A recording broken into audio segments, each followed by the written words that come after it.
Bismillahirrahmanirrahim. Assalamualaikum warahmatullahi wabarakatuh. Nama saya Muhammad Rizky Akbar Santosa, NIM 2892050023 di semester ganjil dari Prodi Manajemen Fakultas Ekonomi dan Bisnis Universitas Pancasakti Bekasi. Mata kuliah Aspek Hukum, dosen pengampu Pak Dermawan SEMM.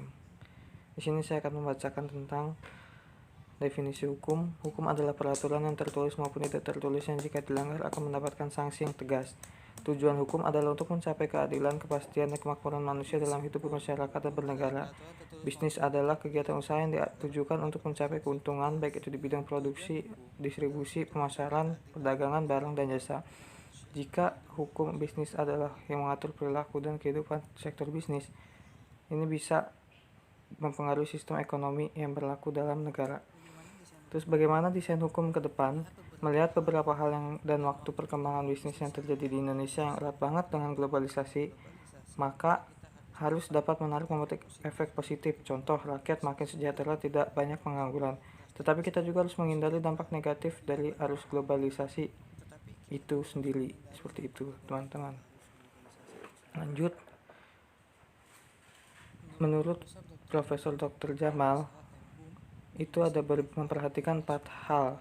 Ada materi hukum bisnis yang responsif, terus ada aparat terdiri dari eksekutif, legislatif, dan yudikatif yang profesional, terus ada hukum masyarakat yang produktif, terus ada komitmen kuat dari presiden.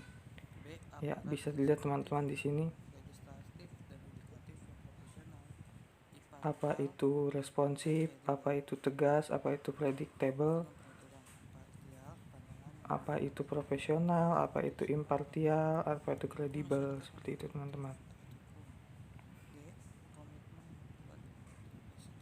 Dan untuk pendapat saya tentang perlindungan konsumen, sebelum saya menjawab mungkin saya akan uraikan dulu ya teman-teman. 1.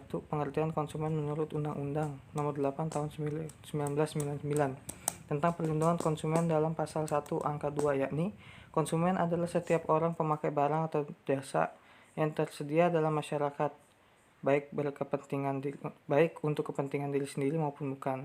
Terus kedua, tujuan perlindungan konsumen bertujuan untuk memberikan kepastian dan keseimbangan hukum antara produsen dan konsumen, sehingga terwujud suatu perekonomian yang sehat dan dinamis, sehingga terjadi kemakmuran dan sebagainya.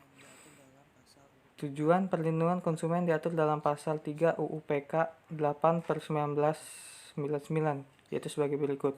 Ini bisa kita lihat ya teman-teman ya. Itu A. Meningkatkan kesadaran, kemampuan. Terus B. Mengangkat harkat dan martabat konsumen dengan cara menghindarkannya dari ekses negatif. Terus meningkatkan pemberdayaan konsumen, menciptakan sistem perlindungan konsumen. Terus keinginan yang hendak dicapai dan perlindungan konsumen itu juga harus kita perhatikan. Seperti itu. Dan ini sudah ada dalam undang-undang. Ini nggak bisa diganggu-gugat lagi teman-teman. Jadi ini sudah paten, ini sudah ada haknya sendiri-sendiri, seperti itu teman-teman. Terus asas-asas dalam perlindungan konsumen itu meliputi 5 hal. Yang pertama, asas manfaat. Itu dimaksud untuk mengamanatkan bahwa segala upaya dalam penyelenggaraan perlindungan konsumen harus memberikan manfaat yang sebesar-besarnya.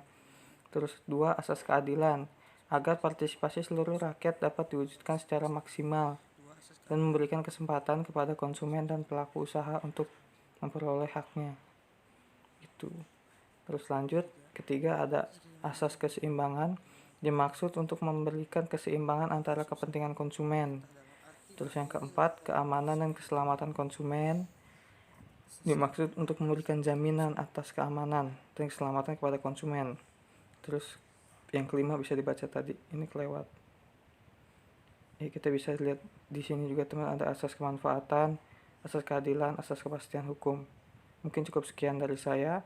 Mohon maaf apabila ada salah kata. Wassalamualaikum warahmatullahi wabarakatuh.